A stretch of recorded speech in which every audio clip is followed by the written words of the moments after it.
Okay. Welcome to Policy Chats, the official podcast of the UC Riverside School of Public Policy. I'm your host, Dori Pham. Join me and my fellow public policy classmates as we explore potential policy solutions for today's most pressing societal challenges. Thank you so much for joining us today, Chief Justice Cantil Sakauye. We are honored to have you on the Policy Chats podcast. Your 12 years leading the California Supreme Court and the Judicial Council came during some of the most difficult moments in modern state history. You guided courts through years of budget constraints, the rapid shift to remote proceedings during the pandemic, and major debates about fairness, independence, and public trust. As the first woman of color to serve as Chief Justice, your leadership has shaped millions of Californians' experience in the justice system. As our school celebrates its 10-year anniversary with the theme of creating a thriving, prosperous, and abundant world, we hope to learn from your experience about how strong courts help communities thrive.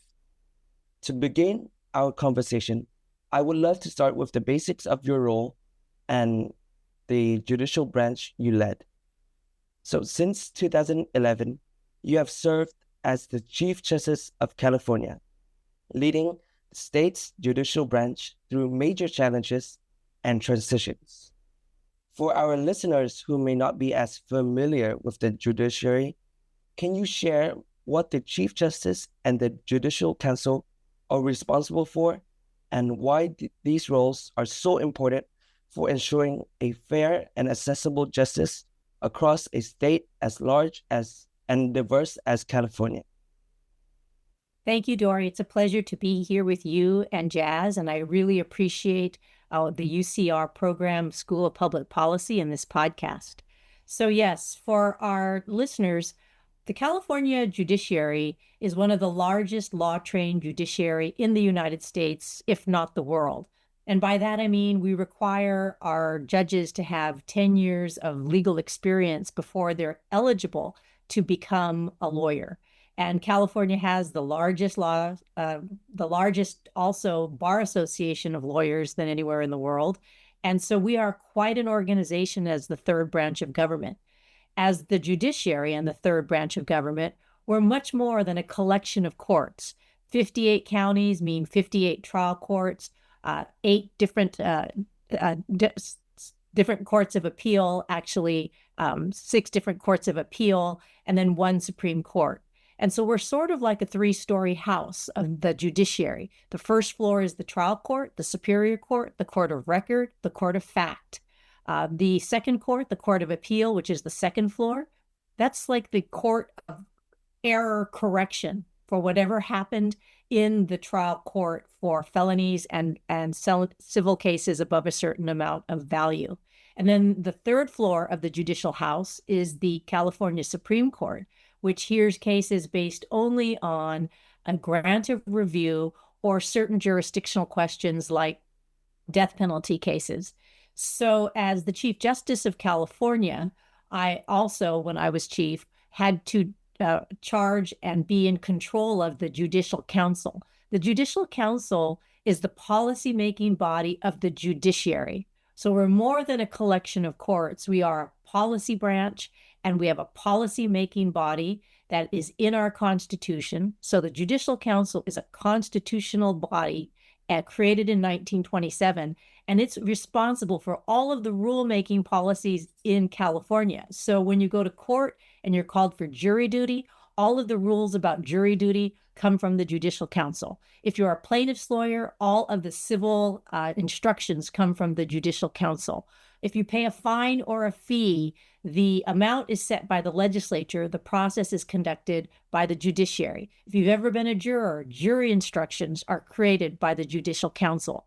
The Judicial Council is something the Chief Justice names, a body of about 15 to 18 judges and lawyers. And then, of course, it's staffed by about 40 advisory committees at different times of the judicial year. These are all volunteer lawyers or judges who help make policy across the board and make recommendations, which the judicial branch then enacts.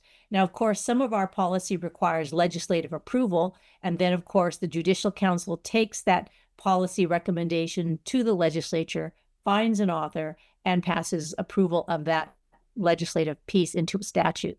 So the Judicial Council is really significant. It's a body that are made up of judges and lawyers and court staff, where we govern ourselves as an independent third branch. But as the Chief Justice, I not only convene and govern and chair that body, I also carry the same caseload as my colleagues. So there are 7 of us, and we have the same caseload, and the Chief Justice also runs the court and assigns cases and makes big decisions about appointments to committees and helps the organization of the court. In addition, the Chief Justice, along with the court, oversees the state bar, that is the admission and discipline and education of lawyers, and a number of other judicial entities that are controlled by the Supreme Court and the Judicial Council. Wow, that is so impressive, the work you do. So as a follow-up question, you are now serving as the president and CEO of the Public Policy Institute of California. Can you tell us a bit more about that role? Yes. We call ourselves PPIC, which is the Public Policy Institute of California. We focus only on California. We are a charitable trust. We are nonpartisan, and we are not advocates. We're a think tank. So we're a think tank that covers 7 different areas of research on California policies. So we study criminal justice, we study K through 12 education, we study higher education, which is the community colleges, the CSUs, and the UCs. We study the safety net, that is the program for vulnerable families having to do with food and income, and I would say also programs like Medi-Cal. We also study economic policy, we study water policy, and we also study something called Understanding California's Future, which we study big trends in California. So for example, we study redistricting, we study energy in California, and then we have a program called the Survey Program, and we do 8 surveys statewide a year that are very actively received in the legislature. So we are researchers, which is the core of our institute. We do research and we inform and improve public policy in those different areas I mentioned. We write reports, we do videos, we do convenings, we do events, we invite the public, and we take our reports to the relevant legislative committees and members of the committee, members of the legislature, to inform them and to help them with bills that they are seeking to pass with data. So we are reliable, we have integrity, we've been around for 30 years, and we're often called into the legislature to testify based on our findings. Wow. I mean, what a transition to go from the Supreme Court of California to the PPIC. As a criminal justice major, I'm very, very familiar with the research that you guys do. So with California's courts handling millions of cases each year that range from criminal proceedings to family law, housing, and civil rights, during your tenure, you often spoke a lot about the access to justice as a core priority. Given the scale and complexity of the system, what long-term approaches did you find most effective in making court services more accessible for people with limited English proficiency, limited income, or limited access to legal representation? That's a great question, Jed. I appreciate it. Well, I will say that I served 14 years as a trial court judge in the Superior Court of Sacramento. Thereafter, I served 6 years on the Court of Appeal in the jurisdiction of Northern California that covered 22 counties. Thereafter, with that 20 years with that 18 or 14, 20 years of experience, I went to the Supreme Court as the chief. So I brought with me to that court the idea that we needed to be better as a branch, and we needed to provide better service and more access to justice. So a lot of my initiatives as Chief Justice were born from me as walking the halls as a lawyer, having come across challenges as a judge and not being able to fully help people. So one of the things I launched early in my term as chief was the Language Access Plan. So this was understanding that in California, over 200 different languages and dialects are spoken in the courts of California every day. And yet I could tell, based on being in the hallways and being a judge in the trial courts, that we didn't have enough services for people who found English to be their second language. We needed more interpreters, more translators. We needed more services at the desk. We needed more services at the window. We needed more services in court. We just needed across the board, as California, as diverse as we are, to be the leading example of language access in the United States. So I put together a commission. They came up with findings.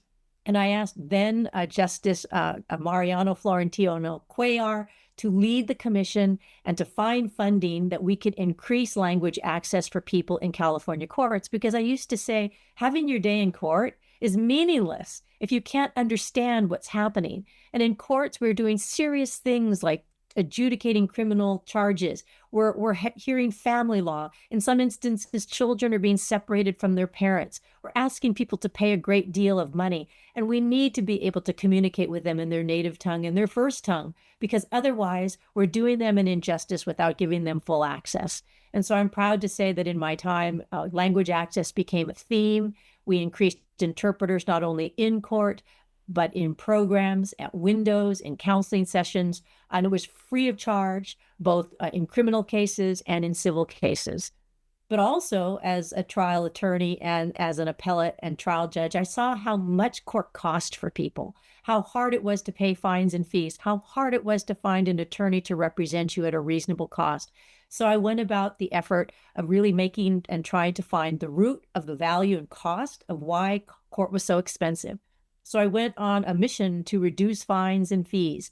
And I came to understand that a lot of the court fines and fees were being used to fund other state programs. And I objected to that. I said, that's not what justice is for. That's not what we should be having here. And so we were able to convince the legislature to engage in some ability to pay programs so that, for example, if I have a traffic ticket, it shouldn't be punitive to me to where I can't buy health care or pay my rent. So my fine for violation should be something a lot different from fining Jeff Bezos. We have different abilities to pay, and therefore that's what the fine should reflect, our ability to pay. And so we made a lot of these efforts, and also we did traffic amnesty. Traffic tickets can pile up. People are afraid to come to court, might lose their license. We asked the governor several times, traffic amnesty, come in, we'll give you a huge discount, we'll clear your record, we'll give you the ability to have some peace of mind. And also with knowing that people can't afford attorneys, we tried to seriously beef up self-help, self-service in the courts. We put kiosks for self-help in every single court in all the 58 counties. We brought in volunteers and lawyers and AmeriCorps students to help people fill out the form, to tell them where to go, to provide as much service as possible without crossing the line of being a lawyer. And this was really the entire effort of my 12 years, is trying to make the court a place where you could go, you weren't afraid, you could get help, you didn't feel that you were disadvantaged based on someone else having representation where you didn't. And the lawyers of California were generous with their time, staff was generous with their time, and I think we turned the ship around about trying to help people in the courts. Wow, I can only imagine how innovative that must have been, especially with so many languages and dialects being spoken in the California courts. As a follow-up, I wonder what the process was after the implementation, because a lot of the, I guess, common knowledge of the layperson is, they hear the word course, or they may have some trauma of being in a court and going through the process being so confusing and very much of a struggle to go through. So how did you go about informing the public, and telling them, like, hey, like, we have these resources available for you now? Thank you. Well, as we know, California is such a diverse state, and everyone who goes into the courts, right? 58 more trial courts in California. So if you came into Sacramento County, there would be a superior court, but there'd also be a family court. There'd also be a juvenile court. It's not just one building. It can be 5 buildings, and they can be spread out, and they can have what appears to be different processes in every county. So what we try to do is to bring on board, with the help and the input and the advice and counsel of the judges who were in that particular court, and with the court staff who were in that court, to try to bring them together at meetings across the state to talk about these new programs and to talk about implementation, and to hear from them, what are the barriers to you bringing this into your community? What are your barriers to doing this? Because if you need money, we'll talk about that. If you need services, we'll talk about that. If you need to teach your employees a different way of doing something, we have people who can come in and teach your employees about how to do that. So the courts helped themselves, helped each other, sent in strike teams, and really just tried to reach out to the community via the lawyers in the community, the bar association lawyers in the community, to the different self-help or the different organizations that came in contact with the court. So we really tried to reach out in each community in the way that we could to let people know that courts were a safe place to be. Now, to your point, it takes a long time to actually build up that community trust, and also for communities to know you don't need to be afraid of court. We're here to help you, and we have programs to help you. We want to help you. So we put in family babysitting rooms for people who came with family to know, look, if you come to the information desk, we'll tell you you could safely leave your kids here while you go take care of your court work. And if you don't understand court work, here's a kiosk, and this person can help walk you through it and help you explain it, or at least take you through the class if you want to actually learn and try to do it yourself. We really tried to take on the customer service point of view with courts, because people come in afraid. Jury duty is intimidating. Being called to court's intimidating. People think they're in more trouble than they are. And we really wanted to bring the temperature down. It is truly inspiring to hear you, all of your innovations, your creativity to provide a customer service to Californians. Speaking of innovation and creativity, the judicial branch has faced, significant pressure during the periods of budget constraints, including funding cuts that affected trial courts across the state. When resources were tight, what strategies or policy frameworks guided your decisions on how to allocate funding, support local courts, and protect essential services for the public? Yeah, that's another great question. So at the Judicial Council, where all the budgeting decisions are made for the 58 trial courts, the courts of appeal, and the Supreme Court and the Judicial Council staff, we would have a committee, and a committee or advisory committee of presiding judges, the top judge who governs that particular court of all the 58 courts. So we'd bring in all of the presiding judges and tell them, for example, we have $75 million and we have to divide it among the 58 trial courts. So the presiding judges would come forward after working with their staff and their executive officer, and they would say, I need this much money out of that $75 million, and here's the reason why. And then we'd hear from all of the different courts, including the appellate court, what they needed. And then we'd hear, look, all of us have to take a 3 to 5% cut. More interesting, we have to take a 5% cut. So across the board, I'm going to each presiding judge saying, you need to cut this by 5. You need to cut your request by 5%. You cut it the way you feel you can best bear it. I'm not going to tell you what to cut, but you need to cut it. And so they would work with their folks, knowing that everyone else is working on a 5% cut, everyone. And so we all bore the cut, and we bore it in different ways. For example, just hypothetically, San Francisco would say, well, we're not going to use these kinds of investigators anymore because we can't afford it. We're going to go in-house and use our own.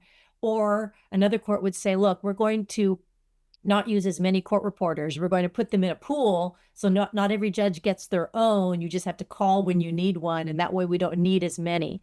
So across the board, the big solution to that is you have to get everyone in the room, because everyone in the room needs to feel they're part of the solution.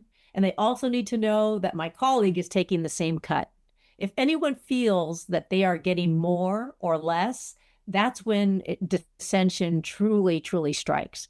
It's not that the courts are always pressing for more finances, more resources to provide better services, but when there's times for cuts, we all have to know we're all taking it. We're all going to survive this. And when times are good, we're going to be restored.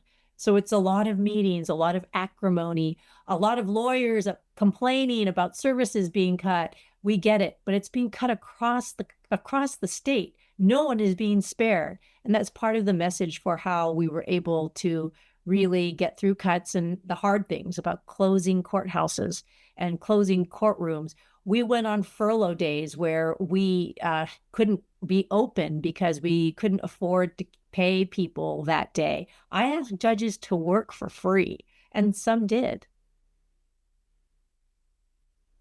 Wow, it seems like there's a lot of meeting and team adaptability that comes in when you have to make those very important cuts, right? And when we talk about adaptability and your tenure, I know in the beginning we spoke about during your tenure you went through some of the most important events in modern history. So with that in mind, it's kind of hard not to talk about the COVID-19 pandemic and how that required the courts to rapidly change and shift to remote hearings, digital filings, and a completely new practice of public safety. So from your perspective, what standards or safeguards were essential to ensure that these emergency changes did not compromise the fairness, due process, or access for communities facing digital or financial barriers? That is another great question. Let me just tell you, when COVID hit in March of 2020 and they started shutting down and ordering shelter in place, there was no playbook. There was no precedent for this. There was nowhere to look and say, how do we go forward from here? We had to make it up. So as the chief, I went to other chiefs across the country to find out what they were doing. They also were looking to other chiefs. We had never, ever in the history of the state experienced a complete shutdown. And yet we also knew constitutional rights are at play here. People are still being arrested. People are still going through the court system. Law enforcement is still acting and moving. And there's still a lot of civil crime going on in terms of wage theft and taking advantage of people. Yet we can't be fully open. And so I immediately went to ground and started with my colleagues by phone and by conference. I had to think and take action as chief that no chief has ever had to do. And I knew that there would be lawsuits and complaints and people crying constitutional violations, but people were dying of a contagion that in 2020 of March, we didn't know why they were dying, and hospitals were full up, and we had no idea how this was spreading. So I took action in ways that I have never imagined. I ordered immediately that any jury trial currently in progress across the state be shut down. I don't care where you are in the trial, it is shutting down today, and send everyone home. The courts were shocked to hear me say that, but I couldn't have the courts be a place where people were dying or super spreading, right? Because in courts, the public comes in, the elderly comes in, people bring their children. It's packed in the elevators, in the hallways. We transport prisoners from jail, prisoners from state prison. We transport juveniles. And we're the perfect spreader society in a court. And so I had to order that all courts now close down except for essential services. So at the same time, there was a shelter in place order by the governor and by the mayors in all of the cities. And I knew then that we couldn't evict people while they had a shelter in place order. So I suspended all eviction courts based on COVID and said, you cannot evict people during this time. I don't care if they're not paying rent. I don't care what the problem is. You cannot evict people. So we closed our landlord-tenant courts. Major uproar from, landlords and property owners, major uproar from lawyers for me stopping trials. And then I ordered that all courtroom experiences be limited to essential courtrooms. So we did video arraignments of defendants in jails and prisons because we weren't bringing them in. No jury trials, skeletal crews. And about this time, when I'm basically making it up, the legislature's gone out of session. They're not even meeting. So it's only the governor and the judiciary that's basically open for limited business. So we're in contact with the governor's office saying, okay, this is what we're doing. He's saying, this is what they're doing. Our people are talking.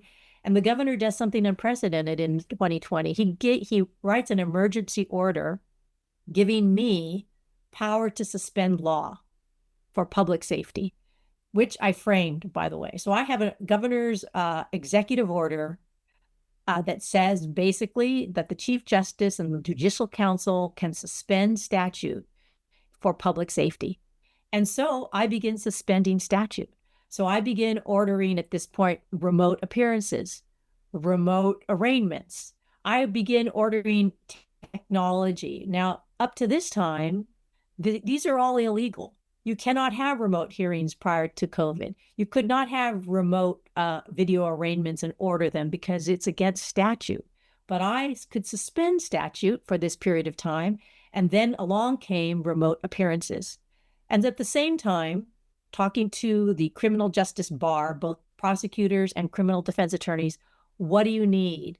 What can I do to preserve your client's constitutional rights? Well, we're not having trials because we're not calling juries in because juries aren't responding and they're not going to come in. So we had to continue jury trials and continue preliminary hearings. We had to release people.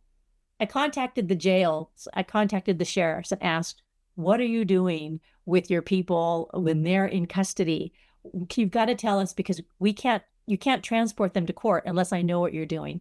They're overwhelmed. The jails are not really responding to me. So I order that I order basically OR, a release on your own recognizance unless it's a violent, serious crime, domestic violence. I order people released because if people are released under the law, then the constitutional rights don't have a time frame. They don't start running. They really only run when you're in custody. So if I get you out of custody, then those time frames aren't violated. So it was a balance of keeping violent and dangerous criminals in and letting everybody else out. So we did emergency bail, 0 bail emergency orders for every county. Everyone was mad at me for that. But I was worried about people dying in the courts. I was worried about spreading it in the courts. People were already sick and dying. Judges were sick. Lawyers were sick. Court reporters were sick. And so we operated in this manner. I signed at that time, during the entire COVID experience, I signed over 800 emergency orders allowing every court in California to operate differently under COVID, which required an emergency declaration of what was happening at that time in their county. So Kings County would have to tell me how many people are sick, how many people are dying, what is the contagion rate, and then the court would ask for a request to continue in custody trials or to continue trials based on basically the contagion in their county. I signed unprecedented, never signed one before in my life. Now I'm signing 800 by the time we're done. And I know that there will be lawsuits. I know people will sue, but I have no other choice in my mind because I can't get anyone in. I don't have a jury. We're not doing anything. We're suspending time and stasis. And so we finally get through it. We all understand each other. Lots of meetings, lots of conference calls. This is why I'm doing it. I get it. At every other state, I think, was doing something similar. So it wasn't that I was completely an outlier, but I was worried. I didn't know how this would end. But I knew that first and foremost was life, had to be life. And so I felt that we can make a good cause emergency basis reason for all of these actions. So when it finally ended, which took forever, yes, I was sued multiple times, but none of them succeeded because of the good cause of the contagion. But it was a fraught it was 2.5 years just of trying to make sure we weren't killing people and people were getting their rights and we weren't keeping people in unnecessarily and we weren't causing harm. And we were trying to do our best to adhere to all the protections in the Constitution. And I doubt we'll ever do that again. But I also created sort of a book, a a history of what happened, so that if this happens 30 years from now, there'll be a record of what we did, because there was nothing in the record that guided us as we went through it. And I couldn't have done it without the Judicial Council, who agreed and who verified and ratified all of these actions. That's such an impressive kind of balance of, upholding the constitutional rights, but realizing that this is a matter between life and death, so, and that's, like you said, very unprecedented. So given that there was no playbook or how to, that this has never happened before, what is one of the key takeaways that you took away from the entire experience? And if you were able to advise the next Chief Justice, what would you say in preparation for a next pandemic? I think my greatest takeaway from it was that in crisis, the Constitution is our guide, and that we know that constitutional rights can be infringed to a certain degree, as long as it's done with the least restrictive alternative, as we say in the law. So that while these constitutional rights are paramount, we have to balance life and decide what to do in this moment. And I can't predict what people will do in this moment until it's upon you and it's keeping you up and you're not sleeping, but you're really trying to ensure that people are treated fairly, but you're not also injuring them or hurting them in the process. And I think what really helped, and what the chief, any chief who faces something similar knows, that you cannot unilaterally take on a crisis.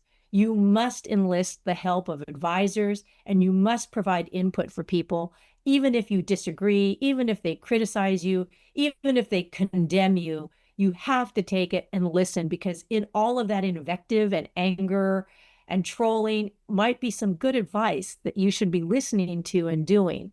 So in other words, listen to people, listen to what they're saying, and really think about what they're saying and whether it is something you should consider doing. Yeah, thank you so much for your insight on, giving us the insight on how you fought with, the invisible enemy, COVID-19.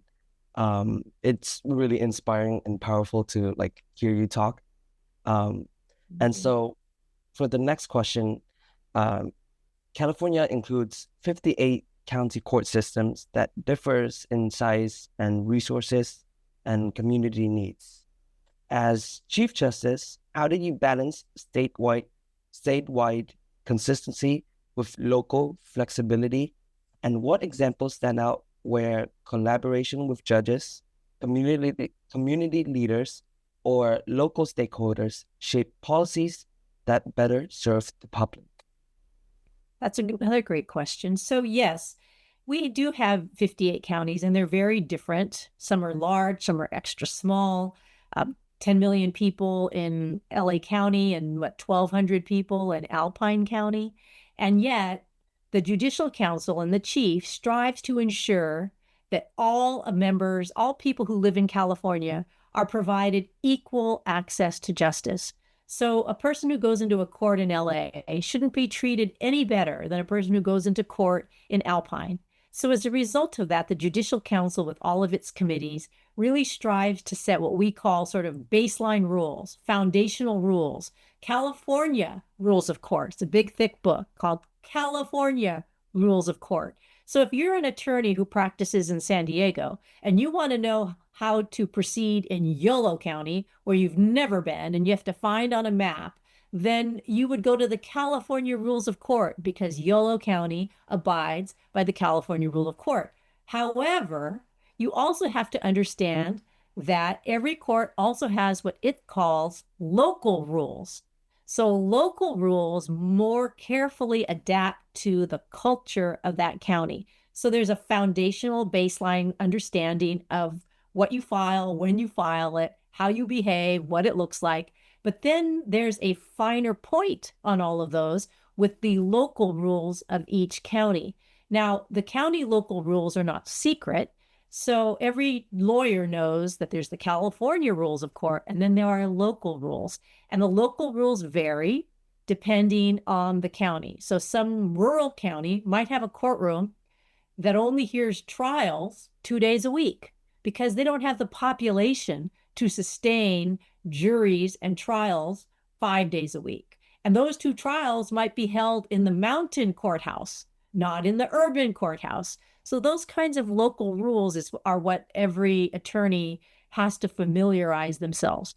But the California rules of court are created by statewide advisory groups of statewide attorneys. So I appoint a group of attorneys, say for the civil jury instructions, I'm looking for civil attorneys who are both represent plaintiff and the defense. I'm looking for pro bono attorneys. I'm looking for pro bono community lawyers. I'm looking for a judge who works in trials in civil to head up that committee. So it's balanced. And so when they're writing the jury instructions, we hear from the plaintiff side and we hear from the defense side. That's not fair. Yes, it is. No, it's not. And that's the kind of discussion that happens in the civil jury advisory committee. So by the time the civil jury instructions get in the book, they've had an argument. Everyone has weighed in and said, okay, I think this is right. And that goes in the book. That is then applicable to all 58 superior courts. So it is a group effort. It is lawyers and judges and court staff volunteering their time to create the California rules of court. And then each county has their own group that decides the local rules of court. So it's a lot of different levels that play into it that kind of implement the different perspectives that come up in these meetings. Yes, and you really have to have the different perspectives because Alpine has 2 judges, but LA County has over 700. So those 2 judges in Alpine, we call them, they know everything. They're generalists. Now, when you have over 600-700 judges, they specialize because you have 600 or 700 judges. All right. So, my immediate thought is, how does that contrast with what you do now with the PPIC as a think tank, really understanding or being able to consider the perspective of everybody in California when you guys are doing this research?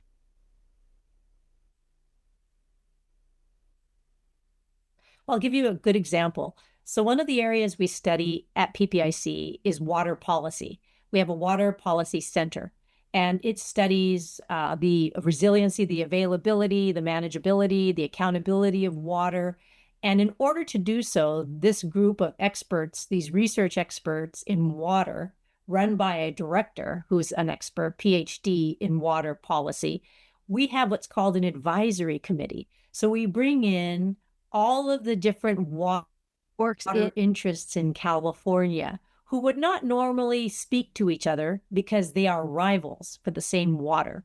So our advisory committee to the Water Policy Center is made up of water associations. It's made up of tribal leaders. It's made up of agricultural associations, big farms, small farms. It's made up of members of the Central Valley Water Project, State Water Project. So we bring all the water experts together twice a year for meetings with our Water Policy Center. And our water policy bounces ideas, hears from them, presents reports, presents studies, and together then we get an idea of California's water issues from both sides, all sides of those interested in water policy in California. Then our researchers will write to and select a topic that they're going to spend months working on in order to produce a report. And so as a result, our reports in water policy, like all of our reports, are well received because it's had the input of all people affected.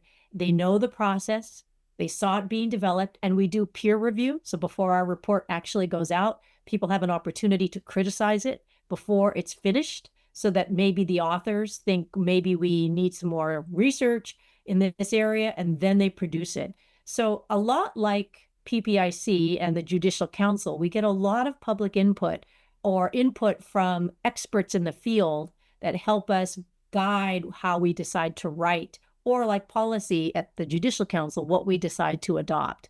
And that's true, these advisory committees, it's true throughout PPIC's research. Thank you so much for giving that very comprehensive overview of something that I feel like a lot of people don't necessarily consider when it comes to water policy, right? As the layperson, me personally, I go to Costco, right? And there's usually a lot of water at Costco, but sometimes I don't consider or think about what goes into how the water is cleaned and produced and is brought to Costco so that I have it readily accessible. Yeah. Right. When we talk about freshwater ecosystems, right, we talk about the importance of water in wildfires, the importance of water where what we call the headwaters, where water is created, way up in the mountains, in the Sierras, in the Cascades, in the fog and the ice and the snowpack. We talk about what's in the water. We talk about who owns it, who has the right to it, how much there is. We talk a lot about water structure. Water costs, utility costs are going to go up because our water structures in California, our infrastructure, the pipes and the infrastructure are old. We need to revamp them. We need to make them more efficient. So, water is a big fight always between agriculture, who needs the water, and also then metropolitan uses, which is municipal uses for like us and consumption in neighborhoods. So water is quite controversial in California.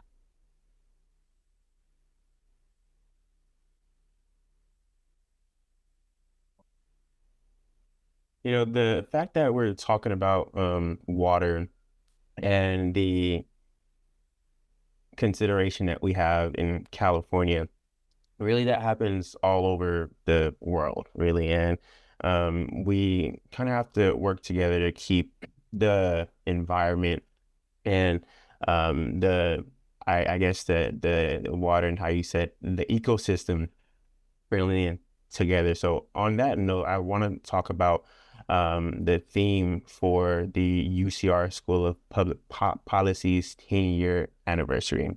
And that theme is creating a thriving, prosperous, and abundant world.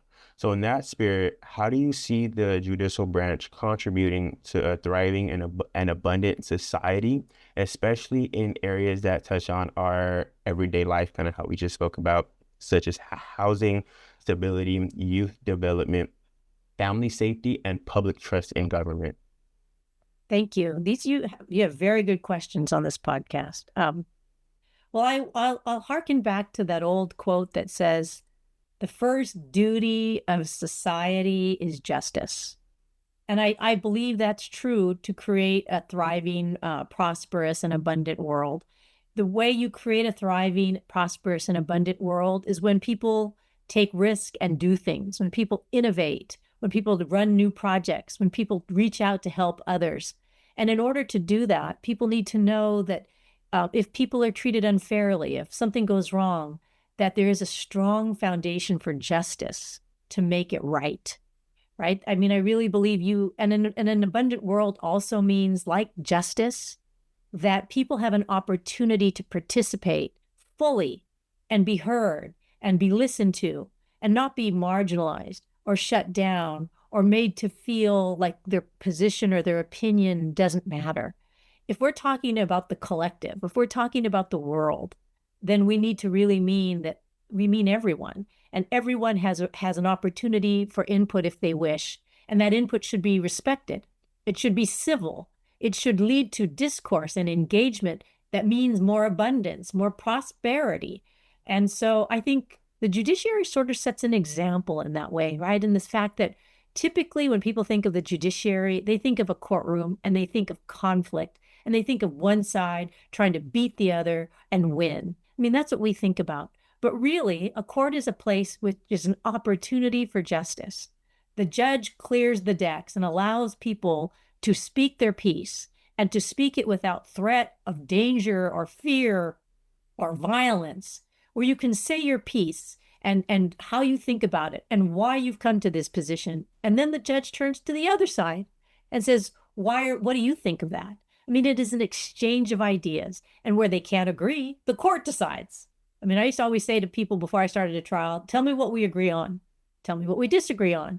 We focus on what we disagree on. And I say, if you guys can't agree, you're going to let me, a total stranger, decide that. And I'm happy to do it, but I really think you two should decide it. So, I mean, a prosperous and abundant world means we all are part of it and we respect each other. And I think that it is listening to hard criticism, listening to people disagree with us and not reacting negatively. It's like, take it into account, bring the temperature down. Think about how we can all be prosperous, how we can all be a part of this. And it's also kind of a bit of a negotiation. It's a give and take. No one gets everything that they want. A thriving, prosperous, and abundant world doesn't mean one side wins. It means we all boats rise, we all win. And it is about listening to each other and really trying to get to the best solution to be abundant and to be prosperous. So, when you talk about the listening and disagreeing with people, the first thing that comes in mind to me is kind of having that emotional kind of regulation and intelligence to sit there and, not be so quick to respond, right? But really listening to the grievance and the court issue. What is your advice, especially, as a judge, when you're looking at two different sides? How do you identify the core issue at hand between the two and kind of be able to resolve that, whether it's two groups or two people or just two parties, that one thing that can help bring them together for that, like, one step of progress? Thank you. Well, as you know, in most cases, each side has the opportunity to brief or to tell the judge, write it down or tell the judge what their concern is and why it is they feel they deserve something, or why they feel they didn't get something they deserved. Then it turns on the other side for them to tell the judge or the jury why it is they feel wronged and why they think the other side is wrong, right? So the court has, either in writing or prior to calling a jury together, has an understanding, having talked with the attorneys, maybe with their clients, maybe with just the pro per, the individual themselves without an attorney. The court has had a listening session or a reading session where it knows what it's received. So the attorneys come to me and they drop off the file. I'll spend a day reading the file. Then I meet with the attorneys. I'm like, okay, in your words, what's going on? In your words, what's going on? And then, of course, we try to reach an agreement. And that's when, honestly, it helps. Experience helps. At first, it is emotional. At first, you're angry. At first, it can feel personal. But a good judge doesn't allow that. A good judge asks people to take a breath, take a beat, take time, step outside, try to talk about this. All your emotional EQ, the emotional intelligence skills, all of the skills you've learned to get along in life comes to play in a courtroom or even outside of a courtroom, even in mediation. But listening to the other side and not judging it, just tell me what you're saying, not having a reaction, waiting to hear the whole story. That's true. And that's how, once the court hears the whole story and steps back and does its own thinking and its own analysis, it might come to the parties with a whole different solution, or may probe the parties differently to try to get them to think differently about maybe there is some truth to this. These are bad facts. I like this phrase. These are bad facts for you. Or I like this other phrase, you're going to face headwinds, which tells people that, I know you believe in your case, but these are some challenges to your success. So let's talk about negotiating this away or out.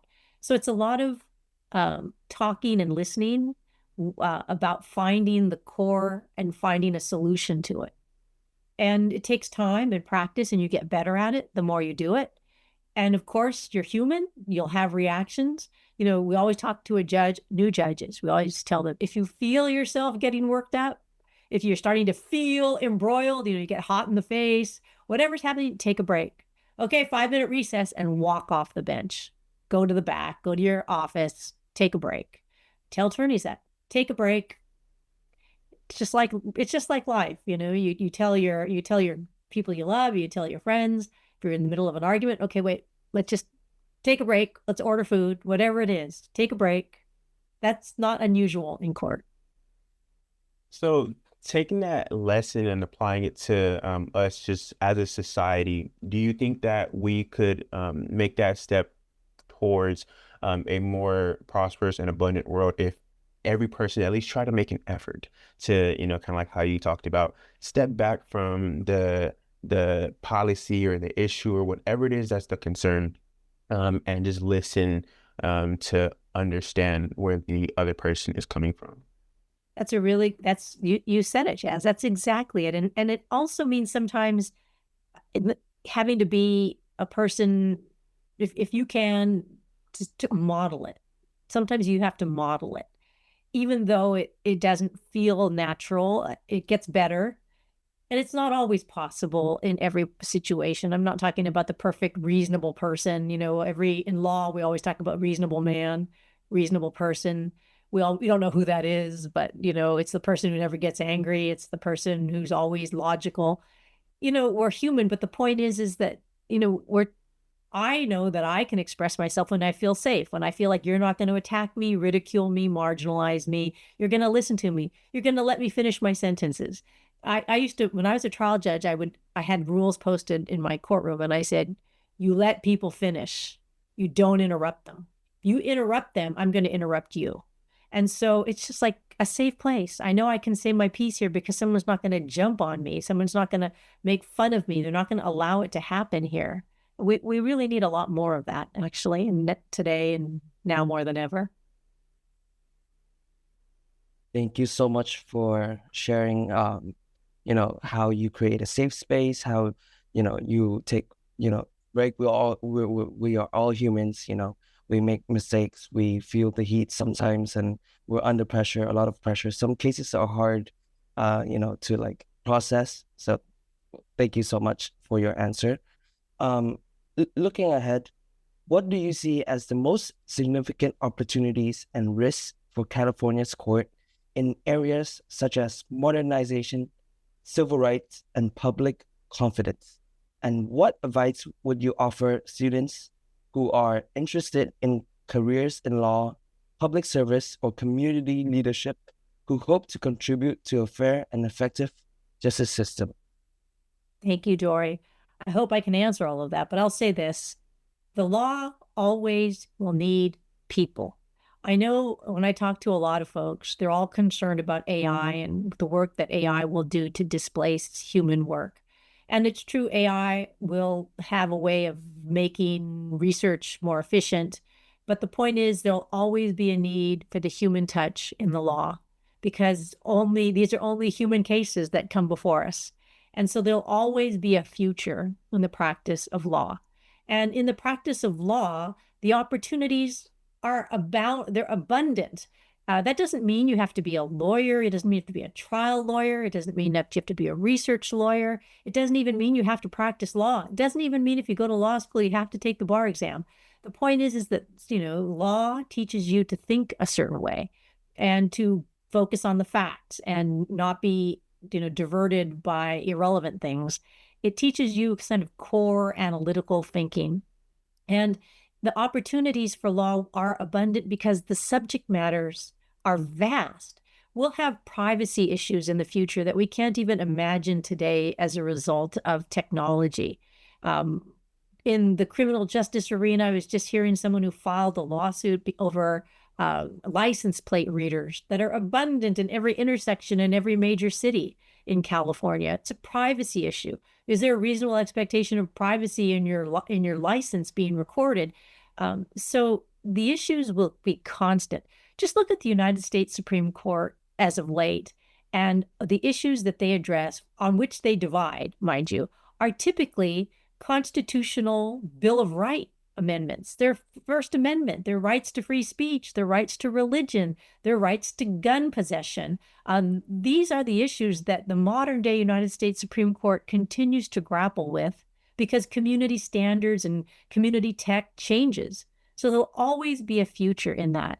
the opportunities too for law are, and I'm probably a living example of that, from a lawyer, prosecutor, to a judge, to the ability to transition into research and policy, and then the ability to still keep a toe in the water. I can do mediation. I can teach. A law degree gives you so many opportunities that you might care to exercise in the long span of your life in lots of different ways. The risks, I suppose, are that you can find that the law can sometimes be hard and depressing, and there is a narrative out there about how hard it is. I don't know that any of you should believe in a hard narrative. I think you should do it day to day and see how it makes you feel and see what it is, because you can't be judged on these old standards of what is hard.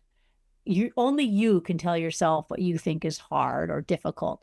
The risks are like any job, that you may find that you don't like it. The risk is that the law can be about conflict.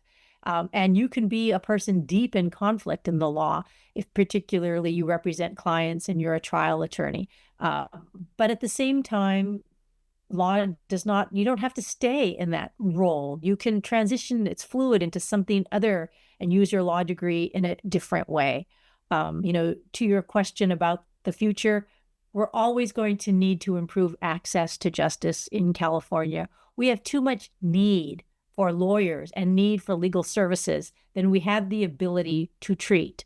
A friend of mine once said you could fill, one of the stadiums, sports stadiums in San Francisco, and there would only be one attorney for every 1,000, one pro bono, low bono legal aid attorney for every 1,000.